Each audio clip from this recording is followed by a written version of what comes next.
Mari kita berdoa.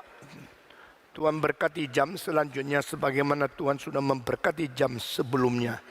Jadikan kami orang yang aus, yang dahaga, yang merasa lapar di dalam rohani, untuk menginginkan diisi oleh firman Tuhan sendiri. Demi nama Yesus kami mengusir setan keluar daripada ruangan ini, sehingga dia tidak mengacaukan kami. Beri kepada kami ketenangan melalui kuasa Roh-Mu yang kudus, sehingga kami dikonsentrasi oleh mendengarkan firman Tuhan yang hidup dan yang menghidupkan. Terima doa kami yang kami panjatkan, dan pakai hamba-Mu yang hina ini, dalam nama Yesus Kristus, penebus dan juru selamat kami yang hidup. Amin. Saudara-saudara, kita sudah bicara tentang faktor-faktor hereditas. Pembawaan-pembawaan. Kita tidak bisa menolak. Kita tidak bisa melarikan diri. Kita tidak bisa menghindarkan diri dari gen dan unsur-unsur yang kita terima dari papa mama kita. Kalau papa mama kita ternyata di dalam tubuhnya ada unsur selalu mendapatkan kemungkinan berkanker, mungkin keturunan kita juga akan beberapa orang di antara semua yang dilahirkan yang berkanker. Kita tidak bisa lari. Di dalam DNA, kalau ada sesuatu tempat yang lemah, mungkin sakitnya ginjal. Di dalam ke tempat yang lain, kalau itu lemah, mungkin sakitnya adalah menjadi seorang yang selalu pikun waktu tua. Kalau di dalam bagian lagi ada kelemahan, mungkin engkau selalu asma. Banyak faktor yang dulu tidak tahu. Oh, kalau asma kasih obat ini, kalau itu kasih obat itu. Padahal unsurnya itu di dalam hereditas. Unsurnya bukan di dalam karena kena angin terus berumakan apa, penyakit apa kasih obat apa, begitu gampang. Itu ada gen-gen yang tertentu yang mengakibatkan mungkin sakit ini. Dan dokter itu perlu ada, kalau enggak juga susah dia cari makan. Sehingga perlu kasih obat ini, kasih obat itu. Tetapi pengobatan yang sesungguhnya adalah bagaimana mengimbangkan seluruh tubuh di dalam kondisi bagaimana natural dengan harmonis dengan alam. Saudara-saudara, hereditas. Jangan membanggakan keluarga. Jangan membanggakan hereditas. Jangan membanggakan pembawaan. It is a gift from God, but it is not all. It is only one part. Hanya sebagian saja.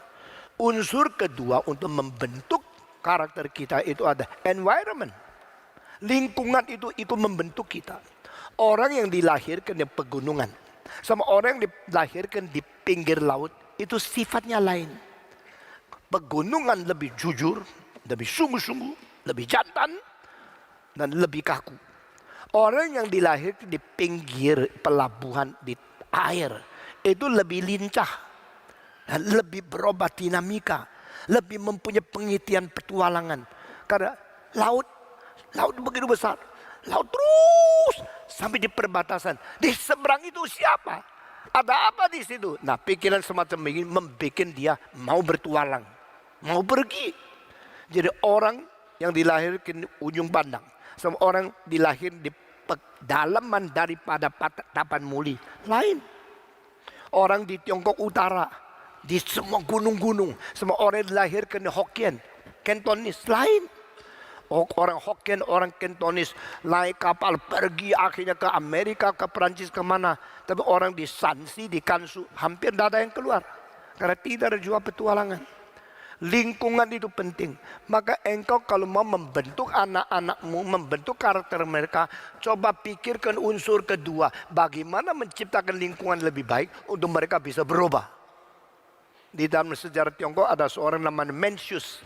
Mencius adalah orang dua yang paling agung dan paling suci yang disembah sujud bangsa Tionghoa selain Konghucu.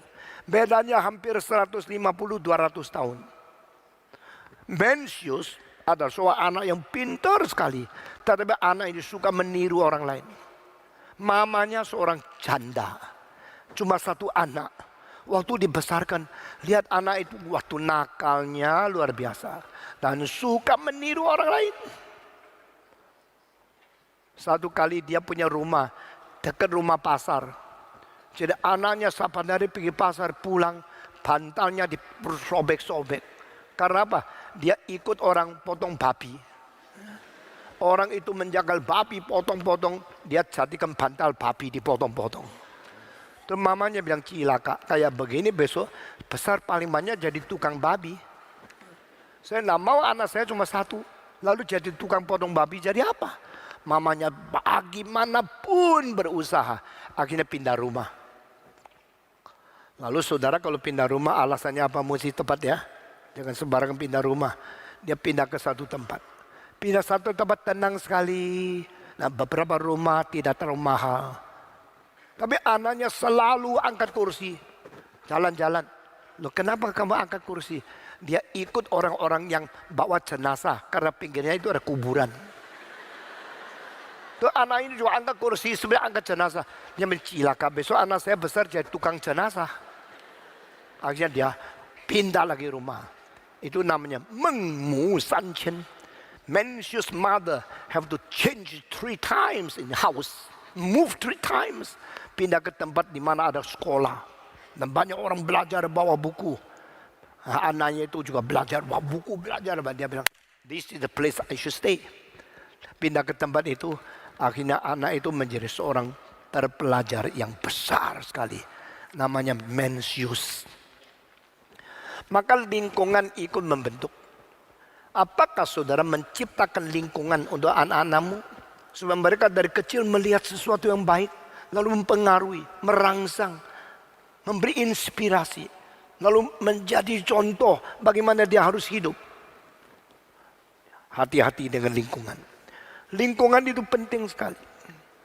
Orang yang berada di utara sepanjang tahun 4 musim, nanti panas, nanti semi, nanti kemarau, nanti dingin, ganti baju setiap 3 bulan. Yang musim panas tipisnya sampai seperti transparan. Waktu musim dingin pakai tebalnya seperti kelihatan sudah gemuk. Lalu ganti lagi, membuat rangsang pikiran, time is passing.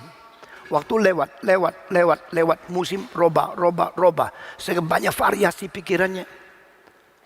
Tetapi orang yang di tropika seperti di Indonesia, dari Januari sampai Desember, 2 pakaian cukup, giliran ganti pakai.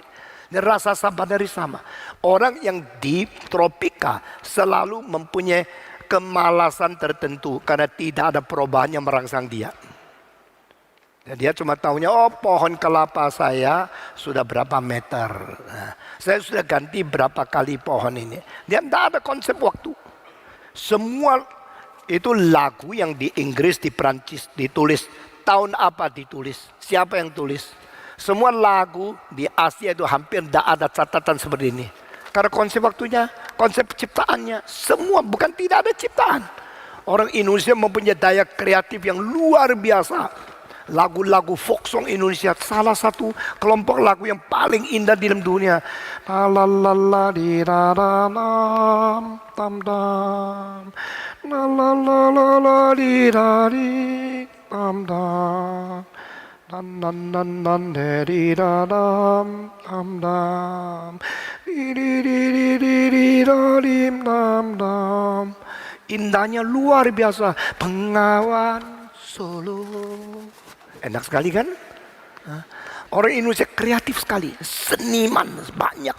Dan orang mempunyai mutu seni yang tinggi sekali. Tapi tidak ada sekolah musik yang baik. Tidak ada guru yang baik. Akhirnya terserah. Kau bisa kreatif, kau sukses. Tidak bisa, kau hancur. Akhirnya di antara berjuta-juta yang datang pergi, lahir mati. Hanya beberapa butil orang yang mau menangkap kesempatan. Mau mempergunakan kreatif. Akhirnya menjadi musikus yang indah. Saya mau tanya, W.R. Supratman, sekolah musik di mana sih? Indonesia tanah airku. Salah satu lagu kebangsaan terbaik di antara 3 lagu kebangsaan. Saya bukan main-main.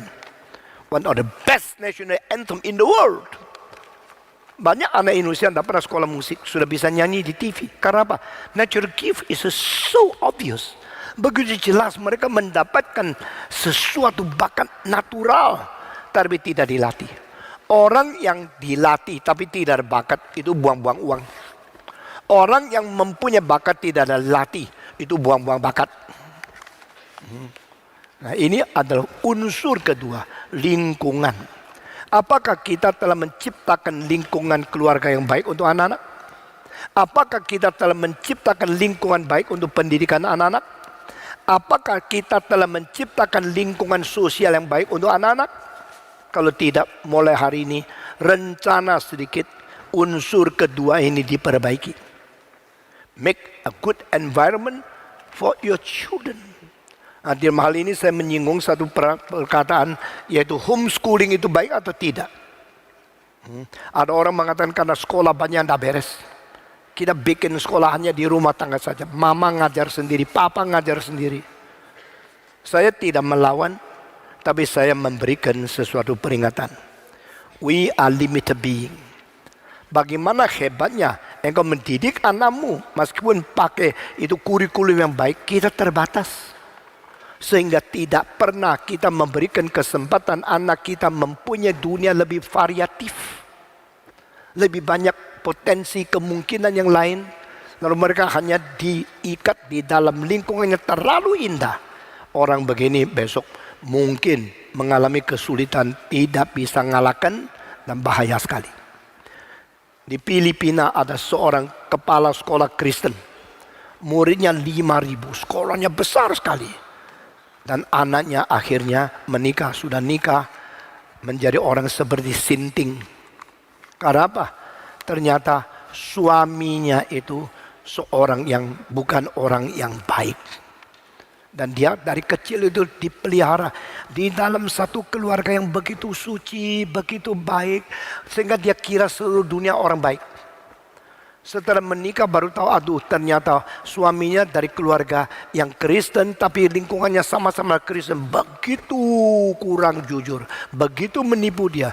Dia seperti orang gila. Karena apa? Dari permulaan tidak dikasih injeksi untuk bertahan. Tidak dikasih sesuatu obat untuk bisa menerima ujian. Kenapa di Taman Firdaus ada ular itu? Kenapa di Taman Firdaus ada pohon yang membedakan baik dan jahat itu? Kenapa Tuhan tidak bikin pagar yang rapat sampai ular tidak bisa masuk? Kenapa Tuhan menciptakan sebuah pohon yang boleh menjadi tempat untuk mencobai manusia? Ular masuk, pohon ada. Dengan adanya ciptaan Tuhan dan dengan adanya penipuan daripada ular, Adam Hawa akhirnya jatuh. Dah salah Tuhan. Tuhan tolong kasih anak saya satu taman Firdaus tanpa ular. Kasih anak saya satu taman lingkungan yang paling baik tanpa pohon. Tuhan bilang, what did you say? You tidak mau pohon itu? Iya, tidak mau. Pohon yang baik semua. Tidak mau ular itu? Tuhan bilang, oke, lu bikin sendiri aja. Kamu tidak puas apa yang saya ciptakan? Tuhan ciptakan Taman Firdaus dengan adanya pohon, dengan adanya ular. Itu satu keharusan. Loh masa? Alkitab bilang itu keharusan. Memang Tuhan yang cipta kok. Di antara yang dicipta, pohon itu yang ular itu paling licik. Berarti Tuhan yang cipta kok. Tulis di situ. Pohon itu dicipta Tuhan. Ular itu dicipta Tuhan. Lalu diperbolehkan masuk supaya Hawa itu teruji, tercoba.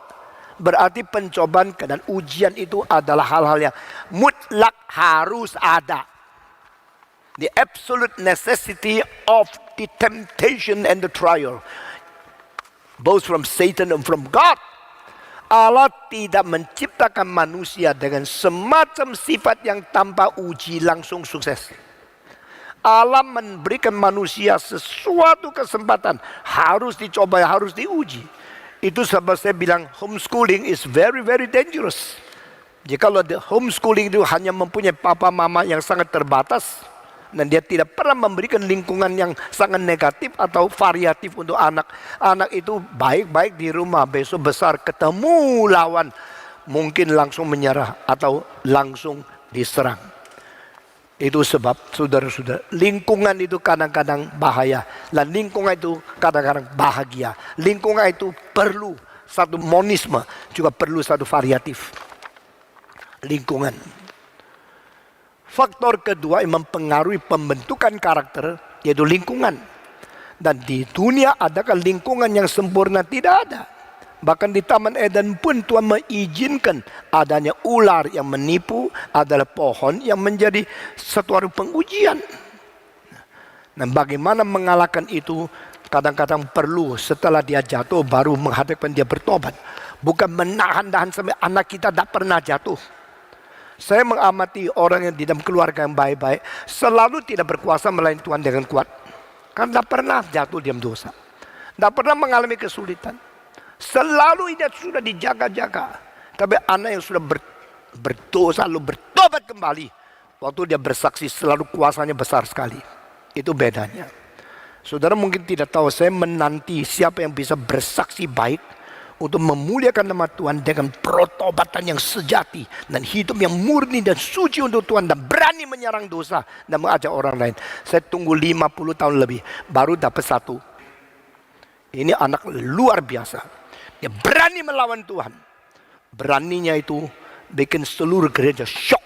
Siapa yang tidak ke gereja lagi?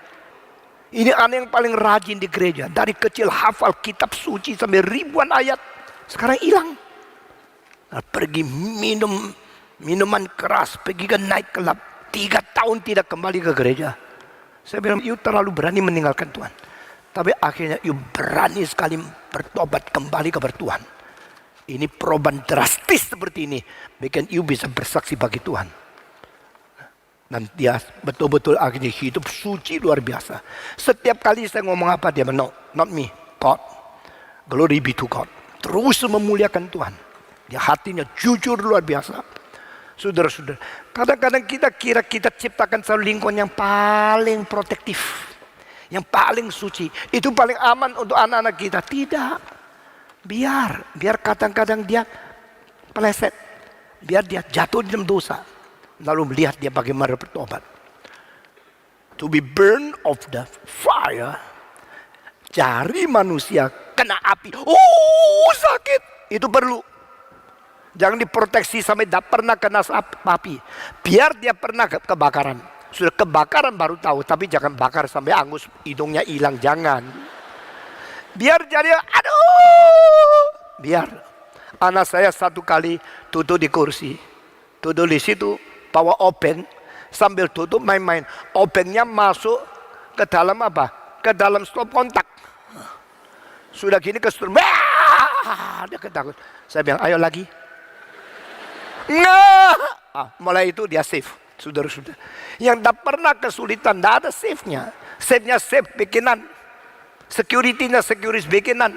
Biar dia kebakar sedikit. Biar dia jatuh sedikit. Biar dia keganggu sedikit. Biar. Itu perlu. Anak saya umur 2 naik tangga. Tangga bikin dari bambu. Itu di atas tembok. Dia naik. Sampai di atas. Waktu mertua saya bilang, cilaka. Ini anak naik tangga. Gimana? Mertua saya sudah tua. Waktu itu terus dia teriak. Bagaimana ini anak sudah naik di tangga? Kalau jatuh kepala pecah pasti mati dia. Dia sudah naik sampai paling tinggi kok. Kira-kira 2 meter lebih. 3 meter. Terus saya datang, kenapa ma? Ini anakmu naik tangga. Saya bilang diam-diam ya, jangan teriak ya. Saya yang atur. Terus saya pergi tangga situ, saya koyangin tangga. Saya bukan naik terus turun ke dia, saya koyangin kok goyang. Terus dia mulai takut, mau nangis. Saya bilang, mau terus di situ? Enggak, saya mau turun. Dia turun, saya bilang, naik lagi. Enggak. Ya. Perlu anak itu kadang-kadang kasih lingkungan yang bahaya, kasih lingkungan yang susah, kasih lingkungan yang ada godaan, sehingga dia bisa membedakan. Terlalu banyak papa mama protektif, terus memelihara anak. Anak gua itu mutiara loh, anak orang itu pasir, kurang ajar banget. Anak saya itu malaikat loh, anak orang lain meleset. Anak saya itu aduh emas. Anak orang lain di tanah liat. Tidak bisa begitu. Give your children the opportunity to be tempted. Let your children go through the danger. Biarlah anak kita mengalami ombak. Salah satu doa yang paling agung yang pernah diucapkan seorang manusia namanya General MacArthur. Dia berkata, oh my God, Oh Tuhanku, berilah anakku kesulitan. Berilah anakku ombak yang besar. Berilah anakku lingkungan seperti angin taufan di tengah-tengah ombak besar. Sehingga dia akhirnya bukan saja bisa berdiri, tidak digulung oleh ombak, malah bisa menolong orang lain yang akan tenggelam. Barulah sebagai ayah hati saya lega.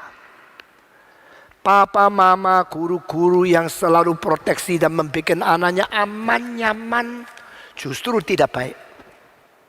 Tidak berarti engkau biarkan anakmu pergi ke tempat pelacuran supaya bahaya semua. Tidak.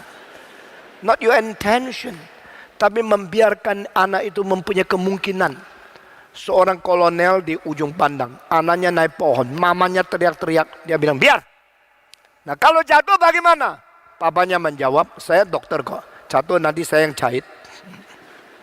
Kalau dia jatuh pecah tulang, saya yang bikin sembuh. Saya dokter kok. Mamanya buat sama papanya itu. Tapi papanya memang begini. Akhirnya anaknya besar semua jadi orang berani sekali. Karena sudah pernah mengalami semua kebebasan. Tapi diproteksi bukan cara untuk menahan dia tidak bahaya. Cara melihat bagaimana supaya tidak kelewatan. Tidak sampai membahayakan kesehatan atau keamanan hidup. Nah ini cara pendidikan yang berbeda dengan konsep biasa. Kebanyakan orang tua itu terlalu proteksi anak. Membuat lingkungan seenak mungkin, selancar mungkin, setenang mungkin, senyaman mungkin. Nah perlu. Saudara-saudara, saya tanya anak kecil, pernah digigit kepiting? Enggak. Mama tidak boleh saya dekat kepiting. Mama tidak boleh saya masuk dapur. Pantasan anak perempuanmu itu sudah nikah, masa air pun tidak bisa. Lalu menjadi menantumu ini sangat-sangat rugi. Semasa air tidak bisa. Air kok dimasak, ya minum aja, gendeng lu. Tidak bisa, tidak boleh masuk dapur. Saya tanya seorang ibu, kenapa anakmu tidak boleh masuk dapur? Kalau masuk atau bikin ribut, saya mau kerja diganggu terus. To teach, you must not be afraid of interference from your children. Mendidik anak tidak boleh selalu merasa diganggu anak. Orang yang selalu rasa ini ganggu, itu ganggu. Dia tidak mengajar, dia cuma mengamankan diri. Orang yang mengamankan diri tidak pernah mungkin mendidik anak. Orang yang berani melahirkan anak mau diganggu. Tuhan pakai cara apa bikin engkau berhenti dari berkenyamananmu yang terlalu enak. Waktu engkau melahirkan anak, bikin anak nangis malam, siang tidur. Bayi itu siang tidur terus, malam teriak, wah, wah. Bikin engkau tidak tidur. Baru engkau tahu apa rasain jadi mama. Itu perlu. Kita perlu diganggu. Kalau sesuatu diganggu terus pikir gimana saya tidak bisa tidur, besok mau kerja. Terus anak dipukul, piak. Ayo tidur.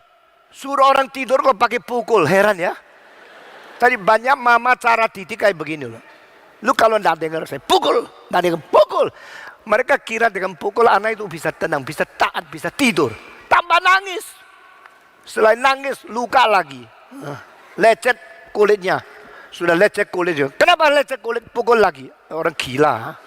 Yang bikin lecet kamu kok. Jadi itu mendidik baru tahu tidak gampang. Didik anak itu tidak gampang. Meskipun tidak gampang harus didik. Meskipun diganggu harus terima. Jadi dari sini Tuhan mengajar kamu. Do you know now? To be mother is not easy. To be teacher is not easy. You should be interrupted. Engkau harus diganggu. Baru belajar apa sabar. Baru belajar apa itu tahan. Baru belajar apa itu tunggu. Mendidik anak sampai sukses itu tidak gampang. Dan kalau engkau rasa diganggu, lalu engkau mau nyaman, engkau tidak pernah solve others' problem. To teach is to solve your students' problem. To teach is not to hinder the problem from student to you. Mendidik anak bukan melarikan diri supaya tidak ada gangguan anak-anak kepada saya. Mendidik berarti berani menanggung beban, berani menghadapi kesulitan, bahkan gangguan dari anak. Tapi saya bereskan dia, bukan bereskan dia. Cuma pikirannya diri nyaman, tidak mau diganggu, tidak bisa jadi guru. Cuma mementingkan diri bagaimana sejahtera, engkau tidak bisa mendidik. Orang yang didik harus menghadapi kesulitan anak itu. Dan tahan, sabar, tunggu. Untuk menunggu satu hari dia jadi. Sebelum itu engkau harus diganggu. Harus mau menerima gangguan. Karena engkau diganggu bukan mempersoalkan saya rugi apa, saya susah apa, saya diganggu apa. Tapi di dalam gangguan saya mengetahui bagaimana mengerti dia, bagaimana didik dia, bagaimana robah dia, bagaimana membentuk dia.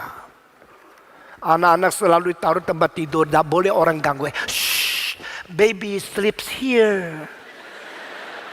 Be silent please. Saya sengaja ganggu. Kalau saya lihat ada bayi yang terlalu dimanja, saya sengaja buka suara musik besar-besar. Loh, orang tidur kok diganggu. Ini namanya mendidik. Kalau dia suara keras sampai meriam keluar masih bisa tidur, itu namanya tidur. Kalau tenang sekali itu bukan tidur, itu bius.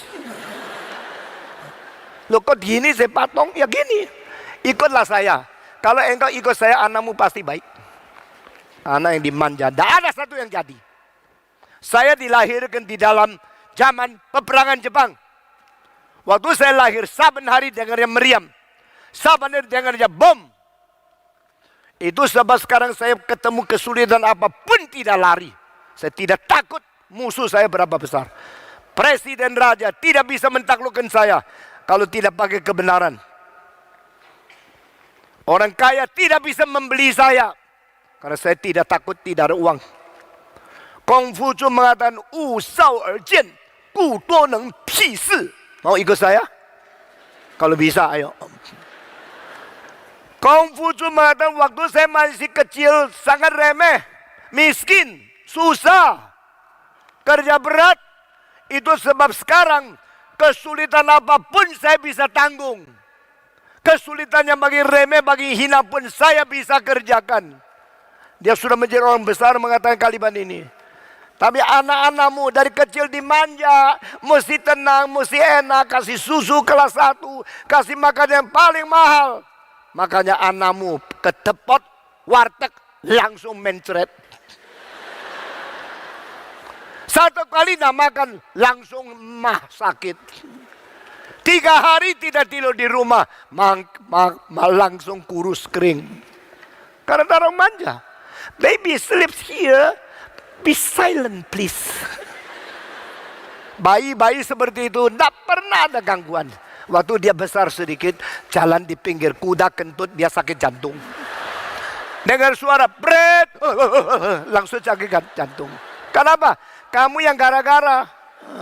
Kalau dari kecil dengan suara keras, dengan meriam, jangan bilang kuda kentut. Saya sih tidak pernah dengar kuda kentut ya.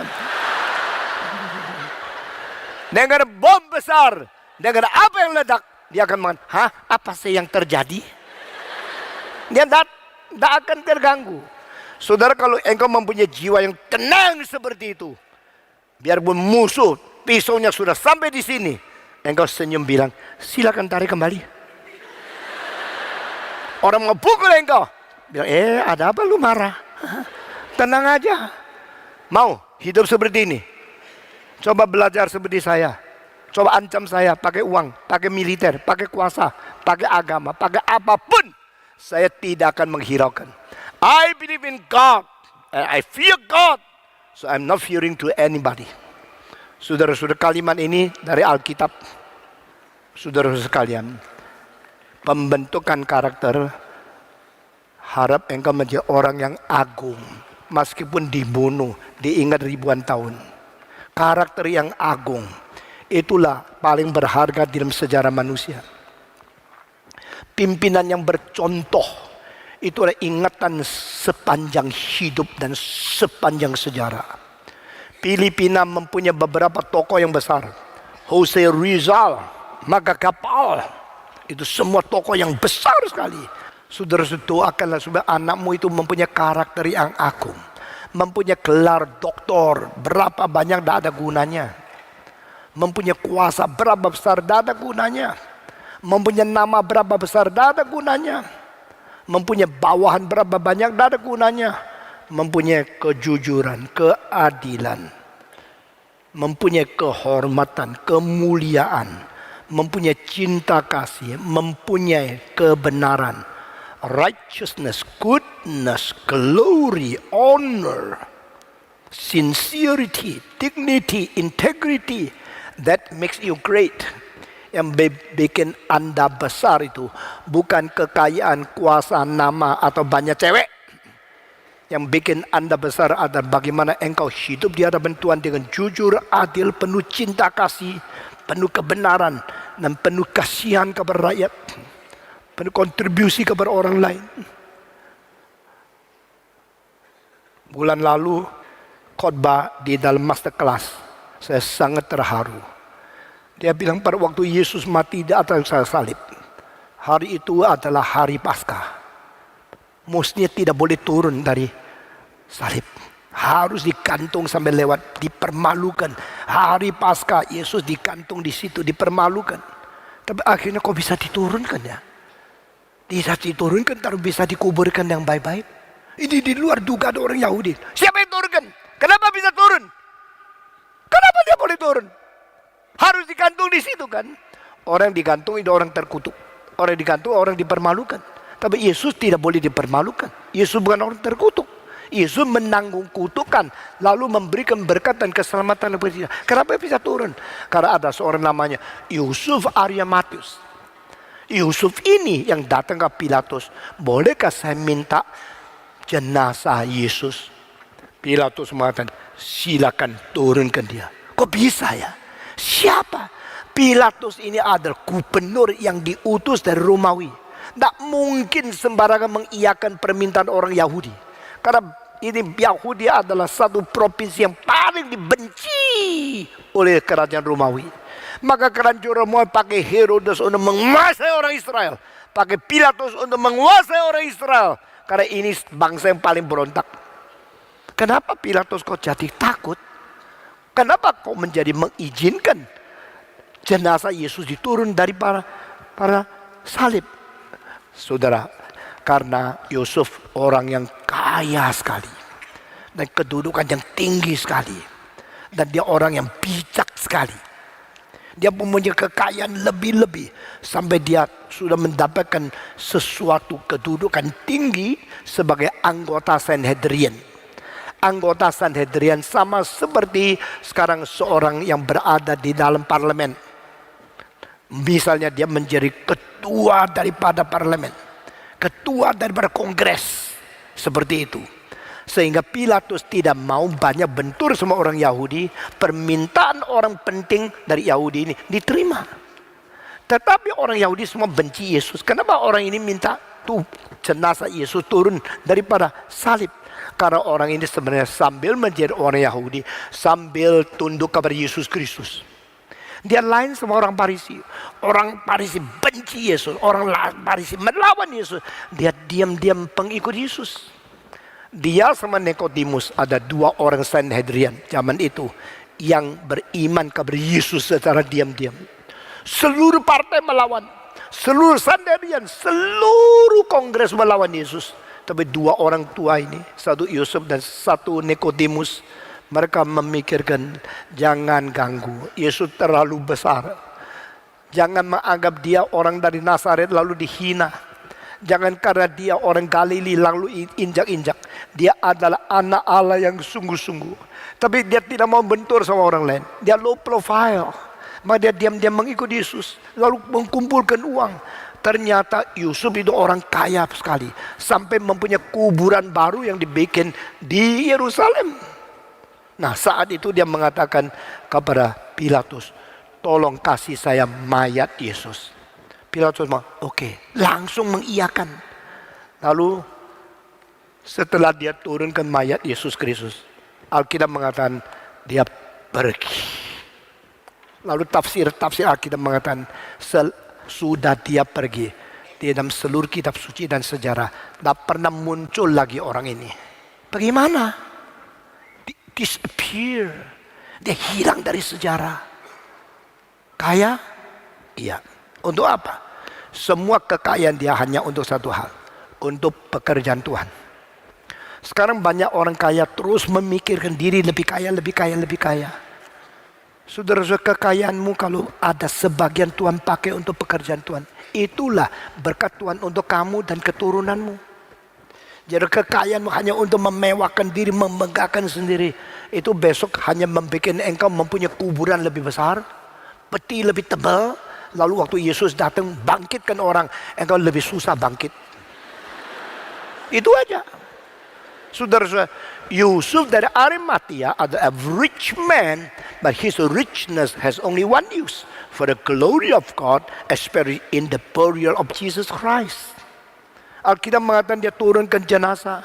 Lalu Nikodemus datang bawa obat-obat rempah-rempah, kira-kira sekarang 50 kilo. Membungkus Yesus di dalam kain putih.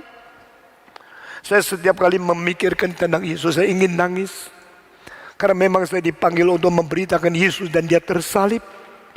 Yesus dilahirkan sebagai bayi, tidak ada pakaian, dibungkus dengan kain putih. Yesus mati, tidak ada pakaian orang mati, dibungkus dengan kain putih. Dia adalah proletariat yang sungguh-sungguh, no property. The only one is so poor. Yesus datang dari surga menjadi manusia paling miskin. Waktu lahir pinjam tempat orang lain, kandang binatang. Waktu mati pinjam kuburan orang lain, kuburan yang tidak pernah dikuburkan orang lain, kuburan yang disiapkan oleh Arimateus. Yusuf Arimateus itu membuat kuburan untuk diri sendiri besok di situ. Tapi akhirnya, let Jesus use it. I don't care myself. Kalau dia sudah memakai kuburannya menampung Yesus, lalu ketemu orang Yahudi, pasti Yahudi akan mencari dia, menghakimi dia, mempenjarakan dia, atau membunuh dia. Maka dia setelah selesai mengkubur Yesus, dia pergi dan entah kemana. Dia menghilang. Disappear from the podium of the history. Disappear from the eyesight of Jewish people. Disappear from all the enemies of Jesus Christ. Dia hilang daripada mata musuh Yesus Kristus. Lalu tidak tahu kemana saja. Di dalam sejarah tidak catat lagi dia kemana. Saya sangat terharu. Jadi kekayaan orang itu kalau Tuhan mau pakai, itulah satu-satunya fungsi. Saya mau tanya, kalau sudah mati uangnya dibawa tidak? Mereka masih mempunyai liongsim. Banyak kekayaan disumbangkan kepada orang miskin. Tapi sekarang banyak orang kaya cuma taunya memperkaya dan diri. Terus mengkerok orang lain untuk memperkaya diri. Lalu sesudah mati, tidak ada orang mau ingat mereka. Saya mau tanya 50 tahun yang lalu Indonesia paling kaya siapa? Coba sebut namanya. Kalau saya tanya W.R. Supratman, tahu namanya, coba angkat tangan. W.R. Supratman, tahu namanya, angkat tangan. Dia orang kaya enggak? Enggak kan? Dunia tidak mau dan tidak rela, tidak suka mengingat orang kaya. Dunia suka mengingat orang yang berjasa untuk manusia, untuk bangsa, untuk orang miskin. Dan saya kasih tahu, semua ini tidak menjadi hal yang paling penting. Yang paling penting, namamu diingat oleh Tuhan di hadapan malaikat, semua orang suci di surga untuk selama-lamanya. Amin. What do you mean by a great man? Apa artinya orang besar? Apa artinya orang agung? Apa artinya karakter yang tinggi? Apa artinya manusia dengan personalitas yang sangat hormat? Bikin definisi. Sesudah itu jadikan itu sasaran. Sudah sasaran itu membentuk konsep, lalu melaksanakan dan mendidik anak-anakmu. Gus Dur berdiri di satu tempat lebih tinggi dari tempat lain. Melihat 20.000 orang terkumpul di kuburan. Waktu itu dia umur 9. Gus Dur mengatakan di hatinya, my grandfather is great. He's so great. Then even 20,000 people come in his funeral. Maka Gus Dur umur 9 mengatakan, my father must be a great man. So even in his funeral, 20,000 people come here. I make decision. When I grow up, I will be a great man. Karakter dibentuk dari situ.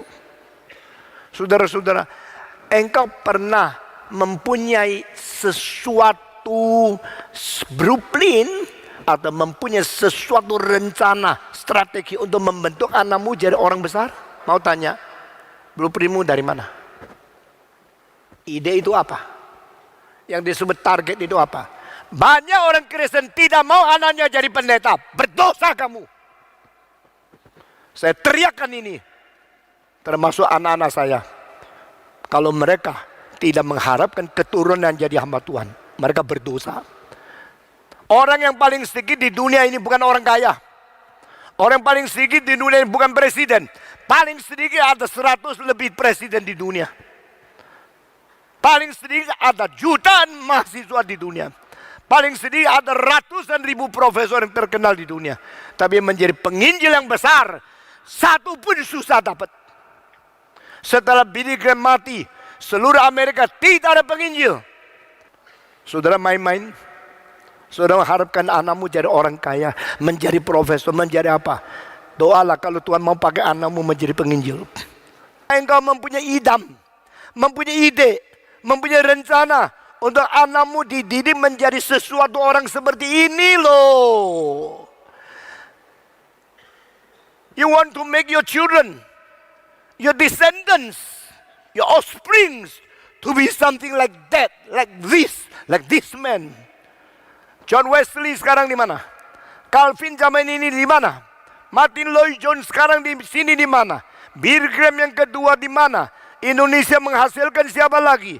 Anakmu yang seperti Stephen Tong di mana? Engkau tidak mempunyai ide yang besar, tidak mempunyai rencana untuk Tuhan, hanya menghadap anakmu bisnis, lalu sudah pulang menjadi orang, menjadi milioner yang besar, begitu saja. Kalau saya mau menjadi pedagang, sekarang tidak di sini. Tapi saya berani mengatakan setiap pedagang yang paling besar pun, mereka harus menghormati apa yang saya kerjakan.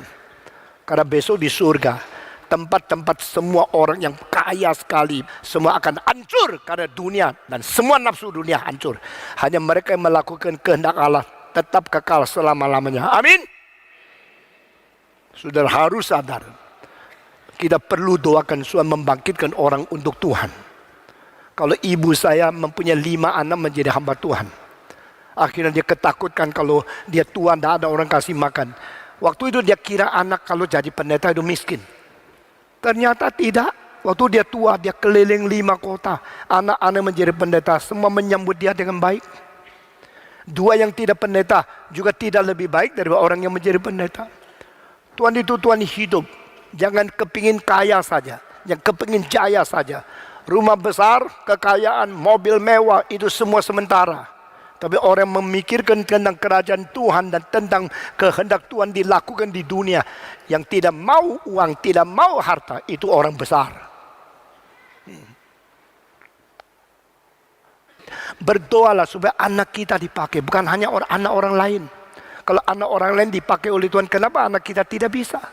Karena yang menjadi orang Tuhan tidak ada blueprint. Kita tidak ada satu strategi, tidak ada satu sasaran untuk membentuk anak kita menjadi orang yang dipakai oleh Tuhan. Asal mereka kaya, asal mereka bisa kasih saya hidup, asal mereka mempunyai rumah besar, sudah cukup. Berdoa minta Tuhan memberi kekuatan kita mendidik, membentuk anak-anak kita menjadi karakter-karakter yang besar. Yang cinta Tuhan, yang memuliakan Tuhan, yang memberitakan Injil, memberitakan firman, yang mengkupaskan kitab suci, dan bersiap menjadi orang besar dipakai Tuhan. Kalau ada orang itu berbakat, jangan ditindas, jangan dicurigai, dibentuk dan dipimpin. Lingkungan saya berhenti di sini saja. Ketiga adalah unsur yang tidak diperhatikan baik-baik oleh orang lain, yaitu tendensi temperamen.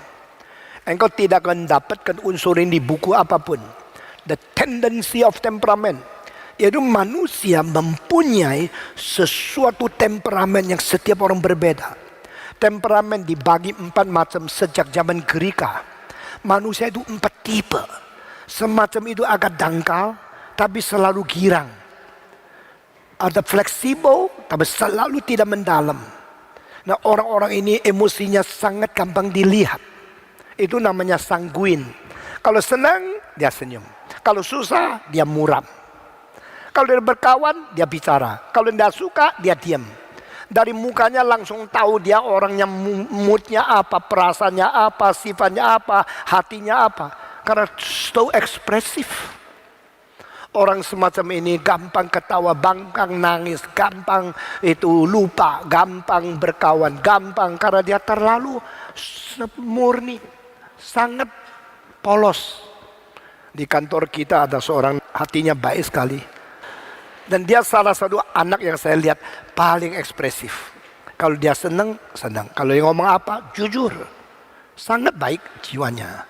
Ini sanguin. Ini sifat seperti ini adalah sifat yang jujur dan ekspresif. Selalu komunikatif. Tidak malu ngomong sama siapa. Selalu jiwanya bersih. Macam kedua adalah diam-diam makan dalam. Diam-diam makan dalam. Makan apa saya tidak tahu, tapi dalam sekali gitu. Kalau senang engkau juga tidak lihat, susah juga tidak lihat. Tapi kelihatannya seram terus, serius terus. Orang ini orang pintar, tapi selalu pikir yang negatif. Dia sangat pintar analisa. Analisanya selalu salah, anggap diri betul. Nah kalau dia anggap betul, jangan coba mau koreksi dia. Dia pasti benci kamu. Dia cuma mau orang dengar dia. Kalau tidak setuju dia tidak lagi berkawan. Kalau setuju dia baru dia teruskan. Ini semacam orang pintar. Pintar. Tapi pintarnya bukan pintar yang konstruktif. Pintar yang egois. Ini mau dengar saya kasih tahu.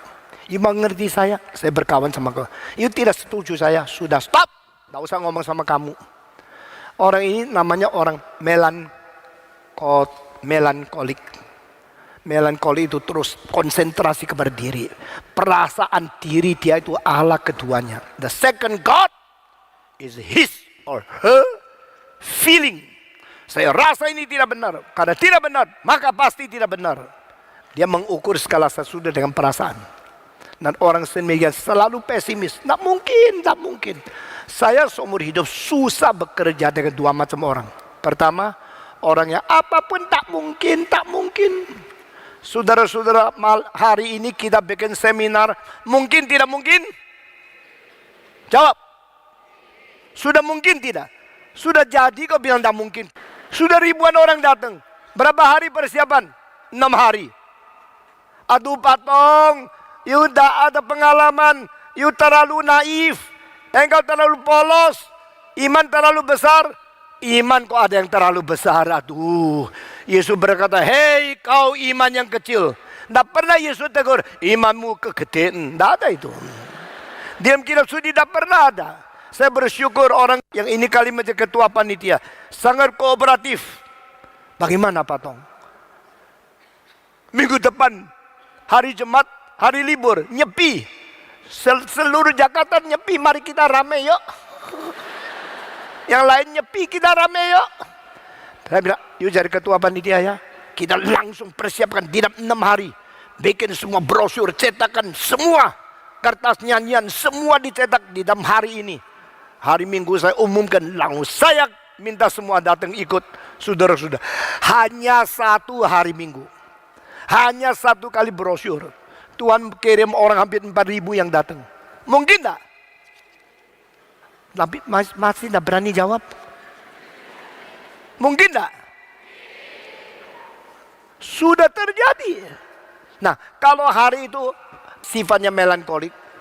Aduh Pak Tong, janganlah, wah gila, saya undurkan diri 6 hari suruh gua jadi panitia. Nggak mungkin ini, nggak mau saya. Saya cuma bisa kerjasama sama orang yang mengatakan mungkin. Karena iman. Selama 55 tahun setengah saya bukan bekerja untuk Tuhan. Saya melihat Tuhan bagaimana bekerja. I'm not the one to work for the Lord. I'm the one to see how God works. When history pass, you recall again, you see the glory and honor of God is so great. When history is still going on, shut up. Sejarah sedang jalan, jangan banyak bicara. Sejarah sudah lewat, hitunglah anugerah Tuhan. Sejarah belum datang, pakailah mata yang jeli seperti nabi-nabi melihat kemungkinan-kemungkinan yang akan terjadi. Ini pelayanan saya. Di mana gereja tidak menerima pelayan saya pergi. Saya tidak perlu andalkan saudara. I go my way to follow and to obey my God. Saudara-saudara. Kedua, orang yang hati sempit saya tidak bisa kerja. Orang yang hatinya sempit selalu curiga ini, curiga itu. Selalu kritik, selalu maki-maki, selalu menghakimi. Itu orang seperti itu saya tidak bisa kerja sama-sama dia. Two things I cannot work together. First, no faith. Always see the impossibility. The second, with a very narrow-hearted, criticize, judge, but not contribution. Ini semua cara yang tidak benar. Cara yang besar, cara yang benar, hati lapang, mau menampung semua orang. Bahkan orang yang tidak pernah bersama dengan kita secara sinkron. Coba mengerti dulu. Dan kedua, segala kemungkinan dari Tuhan kita tunggu. Supaya kita melihat bagaimana Tuhan bekerja. Saudara, bentuklah karakter anak-anakmu dengan pikiran-pikiran sehat seperti begini. Dan khususnya menunggu Tuhan memberikan hambanya. Karena hamba Tuhan yang bersifat kenabian, khususnya dengan dinamika penginjilan, itu manusia yang paling langka di dunia. Kalau menemukan harus bersyukur kepada Tuhan. Jika saya katakan tendensi temperamen. Orang melankolik, orang sanguin, macam ketiga, orang kolerik. Apa itu artinya orang kolerik? Adalah orang yang berani, orang yang mau menanggung susah, orang praktis, tapi orang yang tidak boleh diganggu sembarangan. Orang melankolik selalu menyendiri, taruh konsentrasi kepada sendiri, terlalu melihat dengan kecerdasan semua kelemahan. Tapi sudah melihat kelemahan, tak bisa kontribusi apa-apa. Cuma bisa cari penyakit. Sudah menemukan penyakit, semua analisa betul. Sesudah betul menganalisa, tidak bisa mengobati. Dan tidak bisa mengembalikan masyarakat kepada yang sehat. Ini orang-orang begini pintar tapi bahaya. Ada dua macam dokter, semacam dokter cuma ronsen. Menemukan penyakit di sini, lubang ini di sini ada luka di sini, stadium keberapa. Sesuai bagaimana? Ya sudah tunggu mati aja. Itu dokter yang pintar tapi tidak bisa membantu. Dokter yang lain, oh meskipun stadium ke-4, ke-5, ke-8, saya ada obat untuk stadium ke-9. Saya tidak takut, saya bisa menyembuhkan. Itu orang yang pintar dan baik. Orang yang pintar banyak, orang yang agung sedikit. Di dunia banyak orang bisa merasakan kelemahan, di mana analisa kelemahan, kekurangan, semua tahu.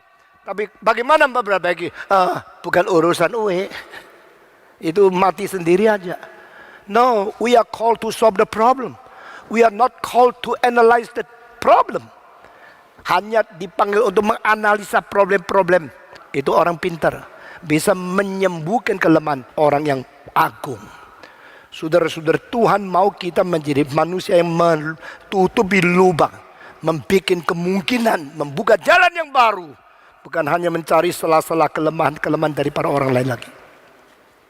Melankolik ada kelemahan besar karena tidak berkontribusi, konsentrasi kepada diri dan perasaan, melihatnya kepada kelemahan dan tidak ada jalan keluar. Kolerik lain, kolerik mengatakan, ada kesulitan, tak usah takut. Mesti kerja berat, saya siap. Mesti banting tulang, saya mati pun mau. Tapi orang ini ada kelemahan, suka balas dendam. Kolerik itu mempunyai sikap keadilan yang keras sekali. Tapi kalau keadilannya tidak diberikan kesucian dari Tuhan, semua keadilan yang dia miliki menjadi balas dendam. Anak-anak kita dilahirkan, mungkin di dalam 100%, 30% sanguin, 20% kolerik, lalu 30% lagi itu melankolik, sisanya yang disebut phlegmatic. Karakter phlegmatic berarti karakter yang tenang, stabil, tetapi tidak berani, tidak sembarangan bergoncang, tidak sembarangan boleh terkompromi dengan yang lain. 4 macam ya. Pertama, sanguin. Kedua, melankolik. Ketiga, kolerik. Keempat adalah apa? Phlegmatic. Saudara-saudara, orang sanguin itu tikus lewat pun dia loncat di atas meja. Aduh, apa sih? Tikus. Wah, nangis. Kenapa nangis? Susah apa? Ada nyamuk. Ya sedikit saja dua ribut, sedikit sudah teriak, sedikit sudah anggap anak kecil nakal, nakalnya cuma sedikit dipukul setengah mati karena dia pikir dia mama mesti mendidik. Yang disebut didik itu pukul. Ya, jadi mendidik anak semaunya sendiri. Yang kecil dipukul, besar yang besar diampuni. Jadi anak kecil dari kecil tidak tahu itu yang besar mana, yang kecil mana, yang penting mana, yang tidak penting mana, karena mamanya sendiri tidak tahu kok. Kalau saya lagi masak, you senggol sampai air panas kena, dipukul setengah mati. Bukan mendidik karena membalas dendam. Tadi you dorong sampai air panas bikin lecet saya. Nah, kayak gini bukan pendidikan. Pendidikan tahan dulu apa yang susah. Ingat dulu, dia tidak bersalah. Dia cuma karena senggol sehingga kena air panas. Jangan pukul dia. Dia tidak salah. Kalau tidak salah dipukul, salah kecil pukul besar, salah besar pukul kecil. Dia semua kacau. Apa penting, apa tidak penting, semua kacau balau. Lalu besar juga yang penting tidak dia peduli, yang tidak penting itu diributin. Banyak orang tidak mempunyai urutan mana penting, mana tidak penting, mana krusial, mana tidak krusial. Akhirnya kacau balau pendidikan. Karena apa? Karena papa mamanya sendiri tidak bisa membedakan besar kecil. Orang sanguin, soal kecil lah teriak-teriak. Baru hujan gerimis sedikit sudah tidak mau pergi kebaktian, takut pilek, melankolik. Apapun pikir susah, pikir gagal, pikir. Baru orang ngomong satu kalimat keras, lu tidak sopan sama saya. Baru suami mengatakan satu kalimat, you menyesal nikah sama saya ya. Cuma bikin segala sesuatu makin ribut, makin susah. Pernah bikin baik, karena pikiran selalu pikiran negatif. Lalu semua dimasukkan ke negatif dia, supaya urusan makin rusak. Banyak perselisihan ada suami istri karena sifat melankolik yang membuat sesuatu itu makin rusak. Akhirnya ributnya bukan ribut karena sesuatu, ribut karena sikap yang tidak sesuai dengan perasaan dia. Akhirnya bicara berapa jam pun tidak ada gunanya karena tidak pernah mau menyelesaikan persoalan, hanya tergumul di dalam hal yang tidak penting saja. Orang kolerik ada bahaya. Bahaya adalah selalu cari kesempatan membalas dendam. Ini kelemahan manusia dari setiap sifat temperamen. Dan orang flagmatik, orang yang apatetis. Apapun tidak dianggap penting, apapun didiamin. Orang sanguin kalau sedikit kekacauan dia loncat-loncat. Orang flagmatik bom atom, bom jatuh. Dia bilang, apa sih itu? Oh, bom atom ya. Dia tidak pernah peduli dengan sungguh-sungguh. Tidak ada antusias, tidak ada affection. Tidak ada satu perasaan urgen. Dia pernah tenang. Tetapi kalau kesulitan tiba, dia pikirnya matang-matang. Suruh dia memberikan sumbangsi, memberikan nasihat. Selalu nasihat, ada kalimatnya tepat luar biasa. Jadi manusia itu ada 4 macam ya. Secara dasar.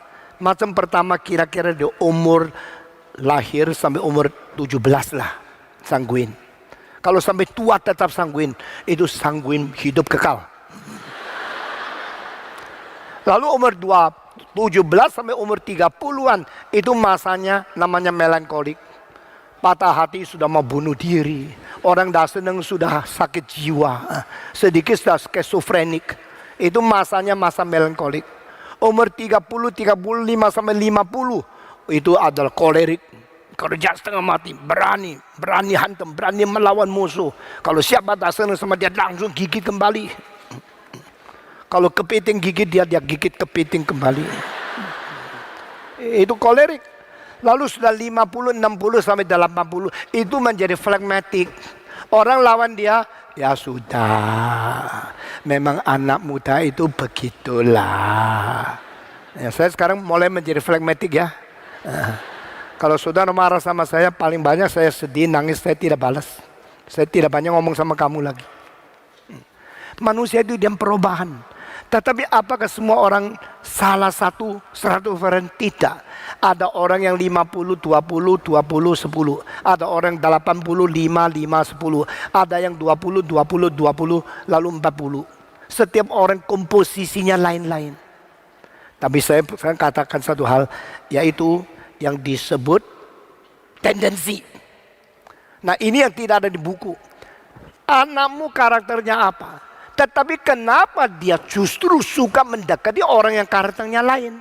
Tendensi itu akan mempengaruhi pembentukan karakter dia. Saya dari umur 9 baca surat kabar. Semua lukisan yang difotokan dan dicetak hitam putih pun saya potong, saya simpan. Ini Michelangelo, ini Correggio, ini Verrocchio, ini Raffaello, ini daripada Tintoretto, ini daripada Tiziano. Semua saya simpan.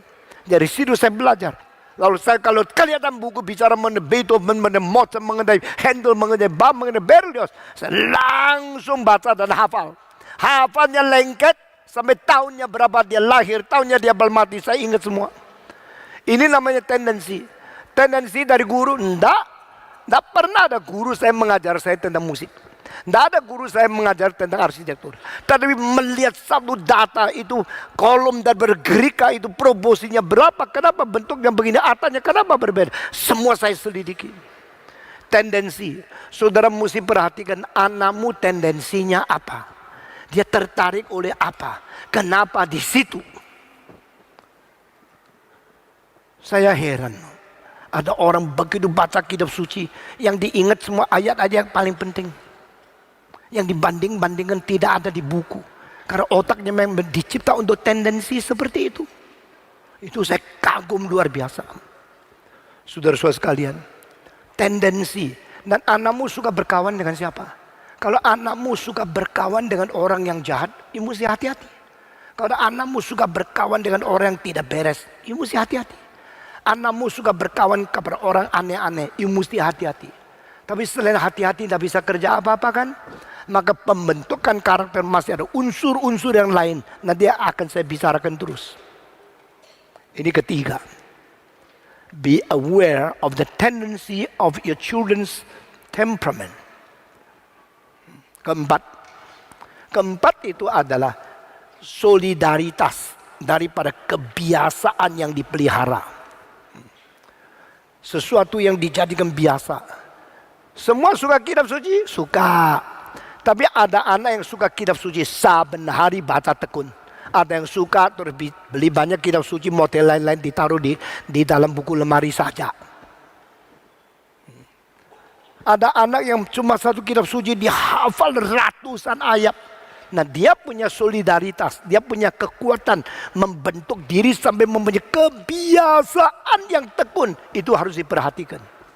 Karena kebiasaan yang rutin dan tidak henti-henti itu faktor pembentukan karakter yang sangat penting sekali. Sangat penting sekali. Perhatikan 5 anak. Di antara ada satu yang selalu membaca buku tertentu. Kalau baca selalu menangkap yang paling penting. Sudah menangkap hafal semua yang dihafal. Ini anak you mesti hatikan. Nah, itu anak-anak yang langka. Kalau you temukan, you kasih tahu, you ada kelebihan di ini. Bukan untuk dia sombong, untuk dia jangan lupa anugerah Tuhan. Saudara-saudara, pembentukan karakter 4 hal ini. Pertama, pembawaan. Kedua, lingkungan. Ketiga, tendensi. Keempat, kebiasaan. Pelan-pelan membentuk sesuatu. Dan kita bersyukur di hadapan Tuhan. Kalau manusia mempunyai cara pembentukan karakter yang seperti ini. Sesudah begini masih ada hal yang lain? Masih ada hal yang banyak. Dan saya minta saudara perhatikan. Tadi pagi saya mengatakan ada faktor tersembunyi. Nah, itu saya belum bicarakan, mungkin yang terakhir. Saya sekarang akan menggabungkan beberapa hal yang penting sekali. Yaitu selain 4 faktor tadi, masih ada faktor sifat bangsa. Bangsa Indonesia lain sama bangsa Jerman. Bangsa Jerman lebih bersifat logis. Bangsa Indonesia lebih bersifat emosional. Bangsa daripada Jerman lebih bersifat akurat. Bangsa Italia lebih bersifat perasaan. Bangsa-bangsa Germany lebih bersifat logikalisasikan segala sesuatu. Bangsa-bangsa Latin lebih bersifat mensenikan segala sesuatu. Ini sifat bangsa akan ikut membentuk karakter. Jadi orang dibesarkan di Italia sama dibesarkan di Jerman pasti lain. Orang lulusan Jerman lebih sakrak. Kerja apapun mesti peraturan ini. Kalau tidak ini, saya tidak bisa kerja. Kalau suruh saya kerja begini, kalau tidak saya undurkan diri. Di Jerman kapal kereta api kalau jalan, coba lihat tepat sampai detiknya persis, jam sampai di 12 mulai jalan. Tidak pernah lambat. Kalau lambat itu luar biasa. Kalau di Indonesia tidak pernah tepat. Kalau tepat luar biasa. Lain. Kita tidak perlu tepat. Kalau bisa tiba tepat ya sudah. Kalau tidak ada ya sudah doa sama Tuhan. Mereka lebih pentingkan seni, pentingkan perasaan, tidak pentingkan akurasi, tidak pentingkan kesaklak. Karena itu bukan Jerman. Jerman, Itali, Perancis, Spanyol, Inggris. Kalau di Jerman rumahnya bagus tetapi tidak terlalu besar. Kalau di Itali rumahnya luar berantakan, dalamnya bagus. Kalau di Inggris luarnya bagus, dalamnya berantakan. Engkau di Itali jalan melihat tembok tidak dikapur, rumahnya banyak kelihatan rusak, biarin. Masuk di dalam, coba dia punya sofanya kulit. Dia punya korden bagus. Dia punya semua barang pegangan tangan lapisan emas. Itu Itali. Kalau di Inggris luarnya cat bagus, dalamnya berantakan. Karena sifat bangsa itu lain. Semua orang lain kan. Semua bangsa lain. Tapi kalau dibesarkan Indonesia, dari Belanda sudah menurunkan sesuatu kebiasaan mewah. Lalu orang Indonesia yang kaya, waduh luar biasa. Hidupnya sangat nikmat. Tapi orang miskin di kumuh, yang kaya sekali. Yang kumuh sekali. Itu namanya Jakarta. Tempat pertemuan surga dan neraka. Sifat bangsa ikut membentuk karakter. Tidak bisa, tidak ada. Selain itu, pendidikan membentuk karakter. Pendidikan tergabung 3 macam. Macam pertama, pendidikan rumah. Kedua, pendidikan sekolah. Ketiga, pendidikan masyarakat. Sekali lagi, pendidikan rumah, pendidikan sekolah, pendidikan masyarakat. Yang paling penting mana? Yang paling penting mana? Rumah. Anakmu 5 jam di sekolah. Selain di sekolah, 19 jam di rumah. Siapa bilang pendidikan rumah tidak penting? Orang-orang berani mengatakan homeschooling karena mereka sudah tahu pendidikan di rumah paling penting. Tetapi kalau di rumah paling penting tidak ada contoh yang baik, lebih baik kasih sekolah saja. Karena engkau tidak bisa menjadi teladan yang baik. Buat apa bikin homeschooling? Selain homeschooling, anakmu masa cuma di rumah sama di sekolah sama. Kadang dia keluar kan, lalu keluar ke pinggir, ke tetangga, ke belakang, ke kampung. Kerja apa di situ kamu tahu tidak? Itu namanya pendidikan masyarakat. Banyak anak di rumah itu baik sekali, sampai rumah orang lain main internet, khusus cari perempuan yang tidak pakai pakaian. Berhati-hati dengan pendidikan masyarakat. Berhati-hati dengan pendidikan pergaulan teman mereka. Engkau kira anakmu semua baik di rumah, semua pasang masker, semua pasang baju yang menipu engkau, munafik menjadi malaikat di rumahmu. Ada anak-anak di rumah baik sekali, di ada papa mama kayak malaikat, sudah keluar meleset, sudah keluar lain menjadi yang lain, bergaul dengan siapa yang engkau tidak tahu. Mereka berzina, mereka berjudi, mereka mabuk, mereka di luar dansa, segala sesuatu engkau tidak tahu. Engkau cuma tahu supply uang supaya dia lebih senang, kasih uang sebanyak mungkin. Saudara-saudara, dihitung oleh seorang pendidik, waktu yang dipakai untuk orang Yahudi untuk membentuk karakter anak di dalam rumah 1 minggu itu lebih daripada 56%. Lalu mereka pakai waktu untuk di sinagoge berapa persen, di sekolah berapa persen, di pergaulan, dia berhitung. Yang paling banyak waktu untuk agama itu orang Yahudi, kedua Katolik, ketiga baru Protestan. Protestan itu selalu cuma sekolah minggu 1 jam. Jadi 1 tahun itu 52 jam, itu namanya pendidikan agama. Kalau dia masuk ke dalam sekolah agama, sekolah Kristen seperti Calvin, ditambah lagi berapa puluh jam. Tetapi saudara-saudara, bukan begitu loh. Yahudi itu besar sekali waktunya untuk agama. Seorang Yahudi yang mengkhianati agama Yahudi sedikit. Mereka kebiasaan itu menurunkan semacam peribadahan dan iman kepercayaan sesuai dengan apa yang dituntut dari zaman Musa sampai sekarang. Apalagi orang Protestan yang gerejanya sudah liberal, bukan dengan iman mau membaca firman, dengan kacamata mencurigai firman Tuhan untuk mengkritik. Saudara-saudara sekalian, kemarin dulu saya diwawancara oleh satu televisi di Hong Kong, lalu satu majalah di Hong Kong.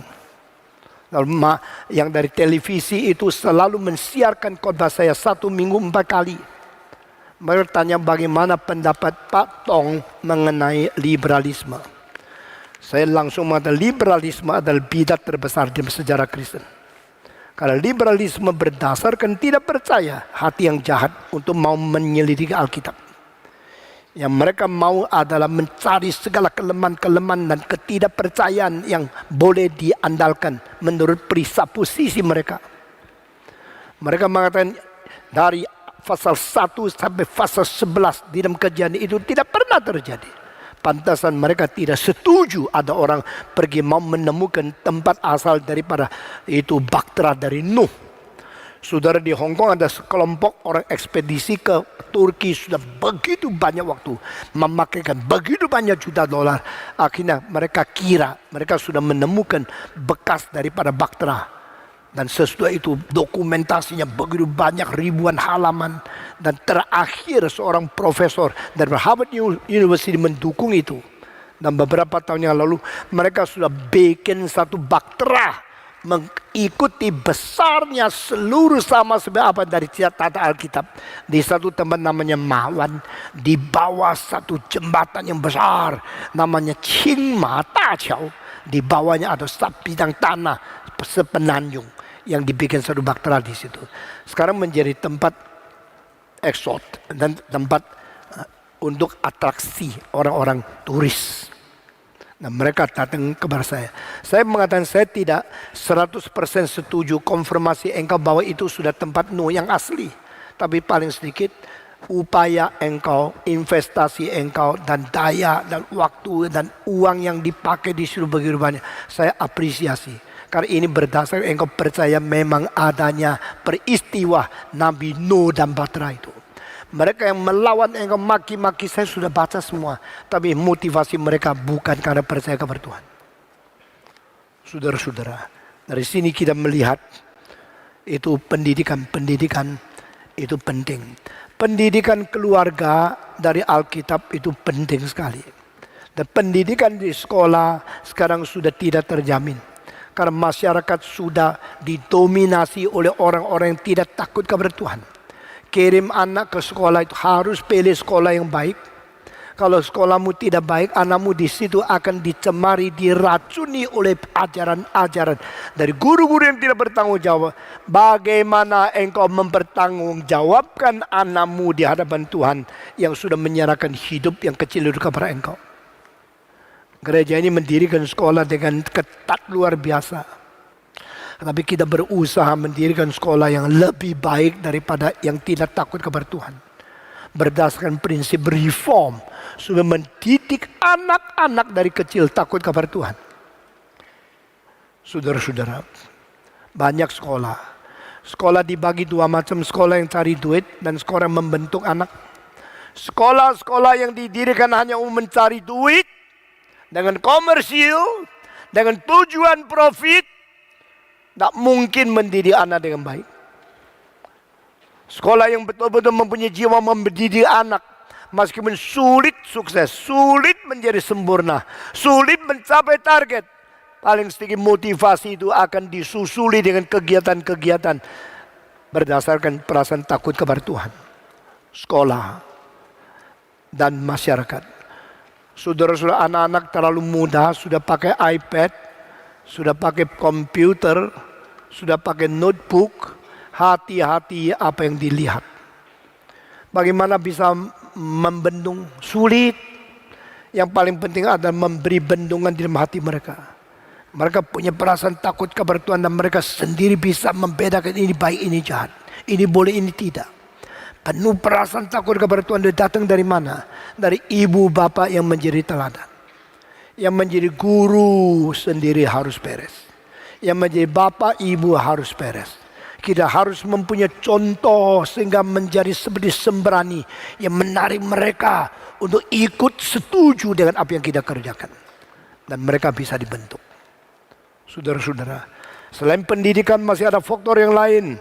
Faktor sengsara dan pengalaman. Anak-anak yang pernah mengalami sengsara, penderitaan, dan segala kesusahan-kesusahan itu ikut membentuk karakter mereka. Manusia yang tidak pernah mengalami kesusahan, penyakit atau kebahayaan itu selalu menjadi bahaya. Tapi yang pernah mengalami penderitaan, kesusahan, kesakitan sebagainya, mereka lebih meresap mendalam pemikiran tentang what is the meaning of life. Arti hidup itu apa? Saudara-saudari, bicara sama seorang pemuda tidak sampai 100 kalimat, engkau sudah tahu orang ini pernah mengalami pengalaman kesusahan, penderitaan berapa banyak. Bangsa-bangsa yang tidak pernah mengalami kesulitan tidak pernah mungkin menghasilkan sastrawan atau filosof yang mendalam. Selalu menghasilkan orang yang berfoya-foya, orang yang cuma maunya easy going saja. Tetapi pemikir yang besar selalu hasil dari orang-orang di mana tempat itu pernah mengalami kesusahan, bencana, dan kesulitan baik politis atau natural. Tetapi jangan lupa satu hal, sengsara dan penderitaan yang engkau pernah alami diimbangkan dengan reaksimu terhadap sengsara itu apa. Saudara, ada satu cara ngomong yaitu self-dialogue. Engkau bicara dengan dirimu. Setelah sakit engkau bicara apa? Sudahlah, hidup susah nih. Di mana Tuhan kok saya kasih penyakit? Itu satu reaksi ya. Reaksi lagi. Aduh, saya baru tahu loh. Ternyata kalau sakit begitu susahnya. Dulu saya tidak tahu. Sekarang saya baru tahu dunia yang penyakit begini ada 35 juta. Kalau saya besar, saya mau gak menjadi seorang yang membuat rumah sakit khusus menangani penyakit semacam ini. Nah, ini reaksi kedua. Reaksi ketiga, kalau memang hidup begitu susah, penyakit begitu susah, lebih baik saya bunuh diri lagi. Bunuh diri saja. Itu reaksi ketiga. Dan reaksi mau simpati, reaksi mau membenci dunia, reaksi mau membunuh diri, reaksi sekarang akan membalas dendam. Itu semua reaksi daripada karena pernah mengalami kesulitan. Itu membentuk daripada hidup manusia. The way you talk to yourself, the way you react to all the transgressions and the sufferings you experience will be the way to shape, to reconstruct your personality. Dan saudara-saudara, bukan saja demikian, sengsara yang paling mendalam itu selalu menjadi sesuatu pengujian karakter. Manusia dibentuk oleh karakter-karakter dengan faktor-faktor yang banyak, lalu diuji oleh sengsara paling besar.